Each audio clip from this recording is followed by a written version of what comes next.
බණ්ඩාර මන්ත්‍රීතුමා. ගරු මූලාසන ආරූඪ මන්ත්‍රීතුමියනි, මම හිතන්නේ 2014 අයවැයේ නිවාස අමාත්‍යාංශයේ කතා කරන්න ලැබී බොහොම සතුටු කාරණයක්. මොකද ජන ජීවිතයට මිනිස්සුන්ට අත්‍යවශ්‍යම අංගයක් විදිහට තමයි අපි දන්නේ නිවාසයක් සෙවණක් අවශ්‍යයි. මොකද අපි දන්නවා අද අපේ රටේ ඉන්න බහුතරයක් විශේෂයෙන්ම රජයේ සේවකයෝ, අපි දන්නවා රජයේ සේවකයෝ අතිමහත් බහුතරයක් මේ නිවාස ප්‍රශ්නයෙන් මම හිතන්නේ විශාල පීඩාවකට පත් වෙලා ඉන්නවා. මොකද තමන්ගේ ජීවිත කාලයම රජයට සේවය කරලා රට වෙනුවෙන් සේවය කරලා හැබැයි පෙන්ෂන් එක ගද්දි තමන්ට කියලා නිවසක් අහිමි තත්වයකින් තමයි අති බහුතරයක් රජයේ සේවකයෝ තමන් විශ්‍රාම ලබන්නේ. අපි දන්නවා මේ පාර්ලිමේන්තුවේ ඉන්නවා, අනිකුත් රාජ්‍ය අංශවල ඉන්නවා. හැබැයි මේ රජයේ සේවකීන්ට නිවාස ලබා දීමේ කිසිම වැඩපිළිවෙලක් අපි දකින්නේ නැහැ. 2010න් පස්සේ කිසිදු රජයේ සේවකයෙකුට නිවාස හදා දීමට ආධාර දීමක් අපි දකින්නේ නැහැ. මොකද අද මම හිතන්නේ මේ ආර්ථිකය තුලින් වැඩියෙන්ම පීඩාවට පත් වෙලා තියෙන මේ මධ්‍යම පාන්තිකයෝ. ඒ වගේම රජයේ සේවකයෝ. හැබැයි අපි මේ අයවැයේදීවත් බලාපොරොත්තු වුණා මේ රජයේ සේවකීන්ට විශේෂයෙන් නිවාස යෝජනා ක්‍රම හදන්න. එහෙම නැත්නම් සහන මුදලකට, එහෙම නැත්නම් පොලි රහිත ණය යෝජනා ක්‍රම ක්‍රියාත්මක කරන්න යම්කිසි මුදලක් වෙන් වේ කියලා. හැබැයි අපිට පේන්නේ නැහැ එහෙම මුදලක් වෙන් වෙලා තියෙනවදවත්, එහෙම නැත්නම් කිසිම නිවාස යෝජනා ක්‍රමයක් ක්‍රියාත්මක කරන්න වැඩපිළිවෙලක් තියෙනවද කියලා අපිට මේ අයවැය දිහා බලපුවම පේන්නේ නැහැ. ඒ වගේම අපිට පේනවා ගරු විමල්වීර වරන්ස අපේ ඇමතුමාගේ නම් ටිකක් නම් තියෙනවා. නම් 23ක් තියෙනවා මේ නිවාස ව්‍යාපෘති සම්බන්ධව. ශ්‍රම ශක්ති, ජනසේවන සරණ, උපහාර, සහස්ත්‍ර ලංකා, මේ වගේ බොහොම ලස්සන සුන්දර නම් ලයිස්තුවක් නම් තියෙනවා. හැබැයි මේ නම් ලයිස්තුවට අදාළව හදලා තියෙන නිවාස ගැන හොයලා බැලුවොත් මම හිතන්නේ නිවාස 23ක්වත් හදලා තියෙනවද නැහැ. යෝජනා ක්‍රම 23ක් තියෙනවා. සමහර වගේ නම් විතරයි තියෙන්නේ. යෝජනා ක්‍රම හදලා නැහැ. යෝජනා ක්‍රම තියෙනවා, නම් තියෙනවා එච්චරයි. හැබැයි අපිට පේනවා අර ප්‍රේමදාස මැතිතුමාගේ කාලේ ගෙවල් එක ගම්මානයක ගෙවල් 3-400ක් හැදුනා.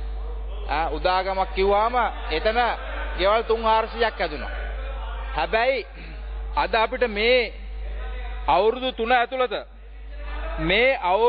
ඇතුළත හැදිලා තියෙන නිවාස ගැන බලනකොට මෙතන තියෙන නිවාස ණය ලබා දීනුත් එක්කම මේ අවුරුදු 3ටම ලබා දීලා තියෙන්නේ 79388යි. මේ නිවාස ණය දුන්නු ඒවා තියෙනවා මෙතන 20000ක් විතර නිවාස ණය. ඒවත් එක්ක 79388ක් තමයි නිවාස ආධාර හා නිවාස ඉදිකිරීම වෙලා තියෙන්නේ. දැන් අපි දැයට කිරුළ කුලියාපිටිය ප්‍රදේශයේ අපේ දිස්ත්‍රික්කෙ සිද්ධ වෙනවා මගේ උඩුබද්දා ප්‍රාසලේකම් කොට්ටාසේ ගෙවල් 8යි හැදෙන්නේ. රුපියල් ලක්ෂ 7මාරක් වටිනා ගෙවල් 8ක්. ප්‍රාසලේකම් කොට්ටාසෙම. පාදිසේලකම් කොට්ටාසෙම. හැබැයි අපේ මේ ගම්මුදා වැඩසටහන ක්‍රියාත්මක වෙද්දී මම හිතන්නේ ගෙවල් 4500ක ගම්මාන 3-4ක් හැදුනා. 4500ක ගම්මාන 3-4ක් හැදුනා. හැබැයි අද උඩුබද්දා ප්‍රාසලේකම් කොට්ටාසේ ගෙවල් 8යි, ගෙවල් 16කට උළු 10 ගාන දීලා තියෙනවා. බිංග්‍රීර ප්‍රාදේශිකම් කොට්ටාසෙත් ගෙවල් 7ක් හෝ 6කට තමයි ආධාර දීලා තියෙන්නේ. අපේ වීරවංශ ඇමතුමා ආපු එක හොඳයි. අපිට මතකයි එතුමා මම බොහොම කාලයක් බොහොම ගරු කරපු ඇමති කෙනෙක්. ඉතර එතුමාගේ කතා අපි ආන්න ආසයි. බොහොම ආවේගශීලීව හදවතට මිනිස්සුන්ගේ ඇඟට දැනෙන්න කතාරු බොහොම ආවේගශීලී, ඒ වගේම හොඳ කතිකේ. හැබැයි එතුමා අයවැය ගැන කිව්වේ මේ අයවැය එදා එතුමා හැඳුන්වුවේ මම අතර මේක තේරුම දැනගන්න කැමතියි ඇට වම්බොටු නවසුංගම් අයවැයක් කියලා. මම දන්නේ මේක තේරුම මොකක්ද කියලා. ඇට වම්බොටු නවසුංගම් අයවැයක්. ඊළඟට කිව්වා බෙල්ල කපලා තල්ල බඳින අයවැයක් කිව්වා. ඔන්න ඔය විදිහට තමයි අපේ වීරවංශ සමිතියම ඒ දවස්වල මේ අයවැය ගැන හඳුන්වලා දුන්නේ. ඉතින් මම අහනවා මේ අයවැයත් ඇට වම්බොටු නවසුංගම් අයවැයක්ද? එහෙම නැත්නම් බෙල්ල කපලා තල්ල බඳින අයවැයක්ද? එහෙම නැත්නම් මේක පංචායත පලන්දන අයවැයක්ද කියලා මම ඔබතුමාගෙන් අහනවා. ඔබතුමා මම හිතන්නේ ඒක ගැන සම්බන්ධව ඔබතුමා මතක් කරලා දෙයි. මොකද ඒ වගේ බොහොම සහන ඔබතුමාලාට සහන දෙනවා. හරි. ජනතාවට සහනයි අවශ්‍යලා තියෙනවා. මම ඒකයි කියන්නේ. ජනතාවට නිවාස හදලා දෙන්න විශේෂයෙන් රජයේ සේවකයෝ. ඔබතුමාලා එක ගයක් හදලා නැහැ 2010න් පස්සේ එක ගයක් හදලා නැහැ රජයේ සේවකයන් වෙනකොට. අනේ බොරු කියන්නේ බා. රජයේ සේවකයන් කිසිම ගයක් ගෙවල් ලබා දීලා නැහැ. මම හිතන්නේ ලබා දීලා තියෙනවා නම් ඔබතුමාලා පෙන්නන්න කිසිදු නිවාස යෝජනා ක්‍රමයක් මේ ආයවැන්වත් 2010න් පස්සේ රජයේ සේවකයන්. එතකොට ඊළඟට මං ඉන්නවා බලන්න. හරි හරි ඉන්නවා දුවන්නේ. අල්ලනවා මෙතනින් කියොත්. අල්ලගන්න. එතකොට අපි දන්නවා වෙනදා අපේ වීරවංශ മന്ത്രിතුමා ඇමතිතුමා 2013 ආවේ එහෙම බොහොම ආයවැය කතාවට සම්බන්ධ වෙනවා. හැබැයි මේ අද වෙනකන් අපි දැක්කේ නැහැ ඔබතුමාගේ කතාවක් මේ ආයවැය 2014 ආවේ කතාවක් දැක්කේ නැහැ. මේක හරිය අපිට කිසිම අදහ ගන්න බැරි කාරණයක්. මොකද වීරවංශ මන්තුමාට කතා දෙන්නේ නැත්නම් එහෙම නැත්නම් මේ අයවැය පුස්සගෙන එතුමාට කතා කරන්න බැරිද? අද කතා කරන්නේ අද කතා කරන්නේ ඔබතුමාගේ අමාත්‍යාංශ නිසා. ඔබතුමා අද ඉතින් කතා කරන්න බෑ. පහුගිය කාලේ ඔබතුමාගේ කට අපි බලන් හිටියා බොහොම ආසාවෙන් ඔබතුමා බොහොම ඔබතුමාගේ ශ්‍රී මුඛයෙන් ඒ නිකුත් වෙන අයවැය පිළිබඳව ගුණ වර්ණාව බලන්න අපි බොහොම උනන්දුවෙන් බලන් හිටියා. හැබැයි අද වෙනකම් ඔබතුමාගේ ගරු සභාපති ඔව් සභාවට ශබ්ද වෙන්න කෑ ගහන්න එපා. point of order. ඔව් නමුත් හො පොඩ දින බ්‍රේක් එමතුමා කියන්න. සභාපතිතුමියනි දැන් මේ ගරු මන්තුමා කතා කරනවා දැන් විපක්ෂය තමයි මේක අරයි යන්න ඕන විවාදේ. කවුරුත් නැහැ. ඉතින් මේ කිසිම කෙනෙක් නැහැ වැඩක් නැහැ. කෙනෙක් ඇති එතන හොඳ බඩු ඉන්න මේ. අනිවාර්යයෙන්ම ගන්න. ඒ නිසා අපි බලාපොරොත්තු වෙන අද වීරවංශ අමිතුමාගෙන් එතුමා කියන්නේ වාමාංශික දේශපාලඥයෙක්. අපි දන්නවා ජනතා විමුක්ති පෙරමුණ නියෝජනය කරමින් මේ රටේ පීඩිත පන්තිය නියෝජනය කරමින් ඉදිරියට ආපු වාමාංශික දේශපාලනයෙන් ඉදිරියට ආපු කෙනෙක්. අද එතුමා මේ අයව සම්බන්ධව මම හිතන්නේ මට ලොකු ප්‍රශ්නයක් තියෙනවා මේ අයව පිළිබඳව බරපතල විවේචනයක් අද කරා කියලා. බරපතල විවේචනයක්. එහෙම ඔබතුමාලා මට වගේ බාධා කරන්න බෑ ඔබතුමාට. ඒ නිසා මට බරපතල සැකයක් තියෙනවා. මොකද පෞගේට ගේම කතා කරන්නේ නැතුව හිටිය අද පට්ට යන්න මේ අයව විවේචන කරා කියලා මට හිතෙනවා. එතුමාගේ අමාත්‍යාංශය ඒවත් එක්කම ගහලා දායි දන්නේ නැහැ. මොකද එතුමා නෙමෙයි දන්නේ නැහැ හැදුවේ. අපි ඒක නිසා මට ලොකු ප්‍රශ්නයක් තියෙනවා. එතුමා අද බරපතල විවේචන මම හිතා අනිවාර්යෙන් එතුමාගේ අයව කතා අහන්න බොහොම උනන්දුවෙන් ඉස්සර හිටියා වගේ. ඉස්සර අපි 94 95 අපි කුලියාපිටියේ එතුමාලා කතා අර මේ රතු පාට ඩබල් කැප් එකේ වීරවංශ අමිතුමත් එක්ක පිටිපස්සේ මුල්ලේ හිර වෙලා ඇවිල්ලා ඔබතුමා කෑ ගහනකොට අප්පුඩි ගහපු කොල්ලෝ විදියට අපි ඒ දවස්වල අද ඔබතුමා මේ කතාව අහන්න මම බොහොම උනන්දුවෙන් බලන් ඉනවා. ඒ නිසා අද ඒ වගේ අපිට හොඳ කතාවක් අදහන්න පුළුවන් අද හොඳ අයවැය විවේචනයක්. එතුමා ඇටවම්බටු නවසුංගම් අයවැයක් පිළිවෙත අද කියයි. ඒ වගේම මේ අයවැය ගැන කියනකොට දැන් අපි දැක්කා එතුමාගේ මේ නිවාස යෝජනා ක්‍රම. ඒ වගේම අපි දන්නවා එතුමාගේ සමහර නිවාස යෝජනා ක්‍රම විවෘත කරන්න එතුමාව සම්බන්ධ කරගන්න නැද්ද මන් දන්නේ නැහැ. ඊයේ පෙරේද දෙමටකොඩ නිවාස යෝජනා ක්‍රමය විවෘත කරන අවස්ථාවේ මම ඔබතුමාව දැක්කේ නැහැ. එහෙමද? එහෙනම් හරි. මට එතුමා ඉස්සර වගේ පේන්නේ නැහැ. ඉස්සර බොහොම ඉදිරියෙන් හිටියා. පේනවලු. එතකොට දැන් අපි දන්නවා මම කියපු විදිහට ඔබතුමා මේ නිවාස හදලා දෙන්න පොඩි දොප්පත් මිනිස්සුන්ගේ මේ නිවාස යෝජනා ක්‍රම හදන්න. එතකොට මේ අමාත්‍යාංශයේ තියෙන මිනිස්සුන්ට නිවාස නැති අයට උදව් කරන්න. හැබැයි ගරු ඇමතුමනි කුරුණෑගල දිස්ත්‍රික්කයේ අපේ කුරුණෑගල නගරයේ ඔබතුමා ක්‍රියාත්මක කරන නිවාස 23ක නිවාස ව්‍යාපෘතියක්. වෙලංගොල්ල ප්‍රදේශයේ අපේ කුරුණෑගල මන්ත්‍රීවරු දන්නවා. හැබැයි මේ නිවාසයක් පර්චස් 7ක් වගේ ඉඩකඩක හදලා තියෙන්නේ ලක්ෂ 95කට විකුණන්නේ. ඈ හද්දෙන්නේ. මේ අපේ වීරවංශ ඇමතුමාගේ ව්‍යාපෘතියද? මට නම් හිතා ගන්නවත් බෑ. ලක්ෂ 95කට මිල කරලා තියෙන එක ගියා. මෙතුමා දැන් මේ නිවාස ඇමති කියලා මිනිස්සු නිකන් නිවාස දෙනවා නෙමෙයි. මෙතුමා නිවාස ඉදිකිරීම් කොම්පැනියක් දාලා වගේ මට පේන්න අමාත්‍යාංශය. ලක්ෂ 95ක් නම් වෙන් කරලා තියෙනවා මේ වශයෙන් මේ මිල කරලා තියෙනවා මේක ගියා. ගෙවල් 23ක්. මේ රජ සේවකයන්ට සහන ක්‍රමයට මේ ගෙවීමේ ක්‍රමයට දෙන්න මොකුත් එහෙම එකක්වත් නෙමෙයි. ලක්ෂ 95 ගාන ගෙවල් විකුණනවා. ඒ නිසා මෙතුමාගේ අමාත්‍යාංශය දැන් මම හිතන්නේ පුද්ගලික සමාගමක් බවට පත් වෙලා. බොහොම ආදායම් ලබනවද කියලා අපි දන්නේ නැහැ. මේවට වියදම් වෙච්චි මිල ගණන් පිළිබඳව අපි උපරිම උත්සාහ කරා. මම හිතන්නේ නිලධාරි මෙතන ඉන්නවා අමාත්‍යාංශයෙන් තොරතුරු ලබා ගන්න. අමාත්‍යාංශයෙන් තොරතුරු ලැබුණෙත් නැහැ. ඉතින් ගරු මූලාසුරට මන්ත්‍රීතුමනි හරි ප්‍රශ්නයක්. දැන් මේ අමාත්‍යාංශයක්ද මේක නැත්තම් පුද්ගලික සමාගමක්ද කියලා අපිට ප්‍රශ්නයක්. ලක්ෂ 95කට ගියා. ගෙවල් 23ක්. ඒ නිසා මේ කුරුණෑගල විතර නෙමෙයි. ඒ විදිහේ නිවාස ව්‍යාපෘති යක්කර සියනෑව වෙන ගම්පහ වැරල්ලවත්ත මේවා මේ අර ප්‍රේමදාසුගේ වගේ නිකන් ගෙවල් හදලා දෙනව නෙමෙයි. නිකන් දුන්නේ ඔබතුමාට මතක නැහැ. මේ ඇවිල්ලා අද අපේ වීරවංශ අමතුමාගේ නිවාස ඉදිකිරීම පුද්ගලිකම සමාගමෙන් හදන නිවාස යෝජනා ක්‍රම. ඒ නිසා අපිට මේ ලක්ෂ 95වල් දීලා ගන්න මං හිතන්නේ රාජ්‍ය සේවකින්ට බෑ. මේක මං හිතන්නේ අර සල්ලි තියෙන මිනිස්සුත් එක්ක කරන ගනුදෙනුවක් විදිහට තමයි අපිට මේ අමාත්‍යාංශය අද පේන්නේ. මොකද ගෙවල් හදනවා මම දන්නේ නැහැ කීයද වියදම් උනේ කියලා. අපිට ඒක තොරතුරු ලබා ගන්න විදියක් නැහැ. මේකෙන් එක ගෙදරකින් කොච්චර ලාභයක් ලබනවද කියලා තොරතුරු ලබා ගන්න දෙයක් නැහැ. නිලධාරි මේවා ඉදිරිපත් කරන්නේ. ඒ නිසා අපිට බරපතල සැකයක් තියෙනවා මේ නිවාස ඉදිකිරීම අමාත්‍යාංශයට ආයයන් සල්ලි වියදම් වෙන් කරන්නේ නැති හින්දා එතුමා අමාත්‍යාංශයේ වියදම් ටික ආවරණය කරගන්න එතුමා නිවාස ව්‍යාපෘති ව්‍යාපාරයක් පවත්වාගෙන යනවා කියලා අපිට හිතෙනවා මං හිතන්නේ.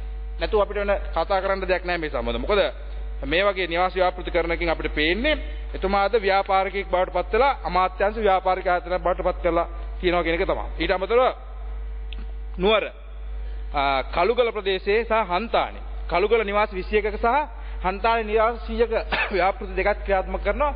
මේ වගේ නිවාස සංවර්ධන සමාගම් වලට ඉඩම් ලබා දීලා ඔබතුමාලා ඒ ඉඩම් වල ඉදිකිරීම කරන්න නිවාස හදලා විකුණන්න එයාට බලතල පාරලා තියෙනවා මම හිතන්නේ. ඩෙවලොපර්ස්ලාට දීලා තියෙනවා මේ ඉඩම් කොටස්.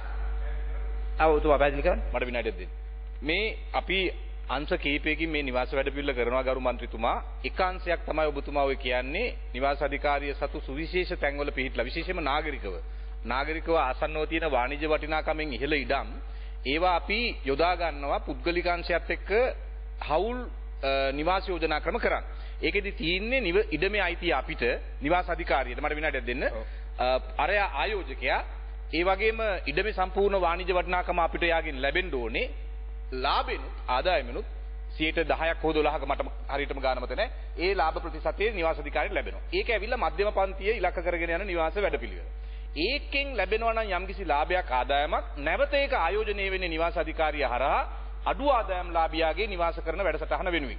විසිරි නිවාස ආදී ඒ වගේම බැංකු නිවාස වැඩසටහන ආදී ඔබතුමා කතාවේදී වැඩි විස්තර කියන්න අඩු ආදායම් මට පේන්නේ ඒක තමයි මම අර කිව්ව විදිහට අද ඔබතුමාගේ අමාත්‍යාංශය මට කියපු විදිහට මම කියපු විදිහට අමාත්‍යාංශයේ ව්‍යාපාරික ස්ථානයක් බවට පත් වෙලා කියපු එක ඔබතුමා පිළිගත්තා. ඒ කියන්නේ බොහොම ස්තුතිවන්ත වෙනවා මම අපේ අමතුමාට ඒ සම්බන්ධව. මොකද එතුමා දැන් පිළිගන්නවා පුද්ගලික සමාගමුත් එක්ක එකතු වෙලා නිවාස ව්‍යාපෘති. අද මේක නිවාස අර ප්‍රොපර්ටි ඩෙවලොප්මන්ට් කම්පැනි එකක් බවට පුද්ගලික සමාගමක් බවට පත් වෙලා. ඒක හරි. ඔබතුමාට බොහොම ස්තුතියි ඒක පිළිගැනීම පිළිබඳව. මම හිතන්නේ ඒකයි. අද අර දුප්පත් මිනිස්සුන්ට එහෙම නැත්නම් පැල්පත් වාසීන්ට දැන් කොළඹ ඉන්නවා පැල්පත් වාසීන් කොළඹ විතරක් ඉන්නවා පැල්පත් වාසීන් 6,60,000ක් නෑ මේ තොරතුරු වල මම සභාගත කරන්නම් ගරු මන්ත්‍රීතුමියනි නායක මන්ත්‍රීතුමා කුරුණෑගල දිස්ත්‍රික්කයේ මන්ත්‍රීවරයා ප්‍රකාශ කරා මම හිතන්නේ මේ විමල විරස ගරු අමාත්‍යතුමාගේ අමාත්‍යාංශයේ මේ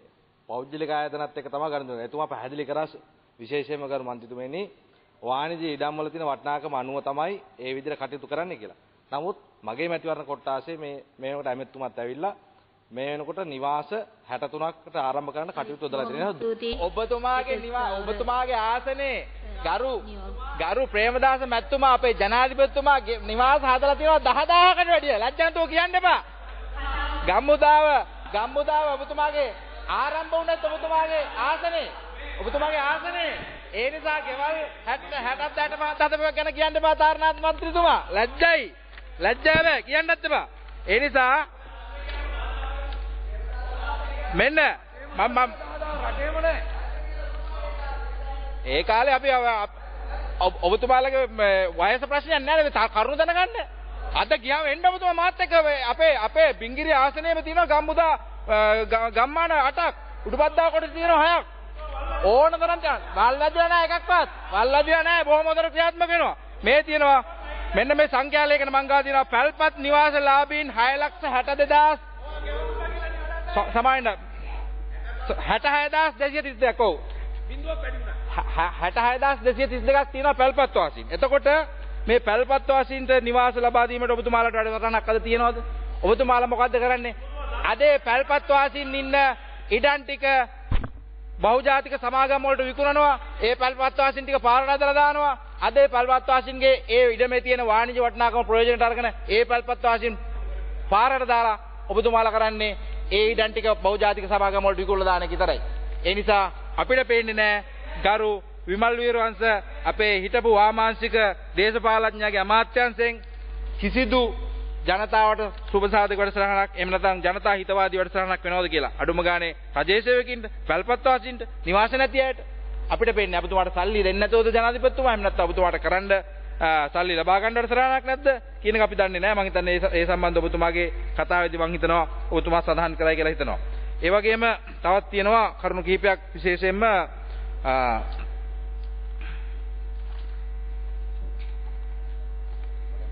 කොලේ මාරුයි. ඉන්න කලබල කරන්න එපා මම ඉන්න දෙන්නම්. ඔව්.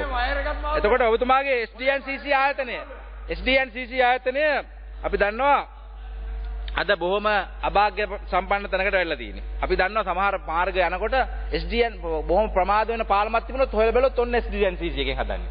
අන්න උලපලේ තියෙන පාලමක් දැන් අවුරුදු 8ක් හදනවා. උලපනේ කොත්මලේ පාරේ. ඉතින් ඔය වගේ අද මොකද අපි විශේෂයෙන් කියන්න ඕන CCB ආයතනය. අපේ වාරි මාර්ග අමිතුමාගේ අමාත්‍යාංශයට තියෙන CCB ආයතනය බොහොම හොඳින් ක්‍රියාත්මක ආයතනයක් විදිහට අපි දන්නවා. හැබැයි ඒ තත්ත්වය තියනවාද කියලා අපිට ලොකු ප්‍රශ්නයක් තියෙනවා. SDNCC ආයතනයේ ගොඩක් ස්ථානවල මේ සම්බන්ධයෙන් ඔබතුමා කියන එකේ එක්තරා ආකාරයක සත්‍යතාවයක් තියෙනවා. නමුත් වර්තමානයේදී මේ තත්ත්වය සම්පූර්ණයෙන් වෙනස් වෙගෙන යනවා. ප්‍රාග්ධන හිඟයක් තිබුණේ අපි අමාත්‍ය මණ්ඩලයේ අනුමැතිය අරගෙන රුපියල් මිලියන 400කට වැඩි ණයක් අරගෙන තිබෙනවා. ඒ ණයෙන් දැන් මේ ප්‍රමාද වෙලා තියෙන ව්‍යාපෘති වලට ඒ සල්ලි ටික යොදවලා කඩිනමින් ඒවා ඉවර කරනවා.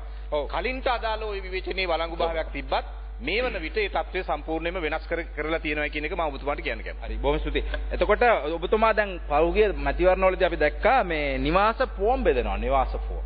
මම දන්නේ නැහැ ඔබතුමා කොච්චරක් බෙදලා තියෙනවද ඒ වගේ කීයක් මේ වෙනකොට ගෙවල් හදලා තියෙනවද කියලා. මම දැන් මැතිවරණ ඉලක්ක කරගෙන අපි දන්නා කොළඹ ප්‍රදේශයේ විශාල විදියට ජනතාව රැවට්ටුව ඔබතුමා මේ නිවාස ණය හෝ නිවාස යෝජනා ක්‍රම වලට කලේ 2010 ආපු මහමැතිවරණේ. ඒ මහමැතිවරණේදී මං නිවාස ඇමති නෙවෙයි. ඒ නිසා මගේ ඡන්දකට මං නිවාස ෆෝම් බෙදලා නැහැ. මම නිවාස ෆෝම් බෙදලා මනාප ගත්තෙත් නැහැ. ඔබතුමා ඉතින් ඊට පස්සේ පළාත් සභාව මැතිවරණ තිබුණා. ඔබතුමා නිවාස ෆෝම් බෙදුවා. ඔබතුමාගේ ඔබතුමා ඒ නිසා එතකොට ඔබ 2010 කේදී මම මතක් කරන්නම් ඔබතුමාට මතකද 2010 ලංකා විදුලි වල මණ්ඩලයේ අනියම් සේවකයන්ගේ සංගමය හැන්ඩල් කරගෙන ඒ අනියම් සේවකයෝ සියලු දෙනා ඔබතුමා දේශපාලන ව්‍යාපාරයට ඔබතුමාගේ මැතිවරණ ව්‍යාපාරයට සම්බන්ධ කරා ඒ කට්ටිය ස්ථිර කරනවා කියලා. අපේ පාඩලී චම්පික මැතිතුමා මම හිතන්නේ එක්කෙනෙක්වත් ස්ථිර කරේ නැහැ. එතකොට ඒතුමා ඒ ව්‍යාපාරයේදී යොදාගත්තු සේවකයෝ අද තාමත් ලංකා විදුලි වල මණ්ඩලයේ අර දෛනික වැටුප ලබන අනියම් කම්කරුවෝ විදිහට අනියම් සේවකයෝ විදිහට වැඩ කරනවා. ඉතින් ඒ නිසා ඔබතුමා ඒ විදිහලාවේ මම හිතන්නේ බන්දුල ගුණාන මැතිතුමාට මතක ඇති මේ ගොඩාක් ලංකා විදුලි මණ්ඩලයේ සේවකයෝ එතුමා මැතිවරණ ව්‍යාපාරයට උඹලා අනිවාර්යයෙන් මම ඉස්තර කරනවා සහෝදරවරුනි කියලා මැතිවරණ ව්‍යාපාරයට යොදාගත්තා. හැබැයි කිසිම සේවකයෙක් යොදාගත්ත සේවකයෙකුට අපි දැක්කේ නැහැ ස්ථිරපත් වීම ලැබිලවත් ලංකා විදුලි මණ්ඩලයට. එතුමාගේ වැඩ කියන්න බෑ. ලංකා විදුලි මණ්ඩලයේ ඒ සේවකයෙක් කෙනෙක්වත් අපි දැක්කේ නැහැ ස්ථිර කරනවා. ඒ නිසා මට මං හිතන්නේ විශේෂයෙන් රටේ ජනතාවට බලපාන නිවාස අමාත්‍යාංශ ඇමතුමා විදියට ඔබතුමා විශේෂයෙන් වැඩ කරන ජනතාව පීඩිත පන්තිය ගැන කතා කරන ලෝක උයලට කතා කරන ඇමති කෙනෙක් විදියට මං බලාපොරොත්තු වෙනවා. ඉතින් මේ අයවැයේදී ඔබතුමා කොහෙන් හරි ඔබතුමාගේ මේ ව්‍යාපාරික වලින් හරි සල්ලි හොයාගෙන පොඩි මිනිස්සුන්ට නිවාස ණය ලබා දෙන්න, නිවාස ආධාර ලබා දෙන්න, විදේශ රටකින් හරි ආධාර අරගෙන විශේෂයෙන් රජයේ සේවකීන්ට තමන්ට විශ්‍රාම යන්න කලින් නිවාසයක් හිමි කරගෙන විශ්‍රාම යන්න පුළුවන් තත්ත්වය උදා කරලා දෙන්න අවශ්‍ය වටපිටාව හදායි කියලා මම බලාපොරොත්තු වෙනවා. බොහොම ස්තුතියි.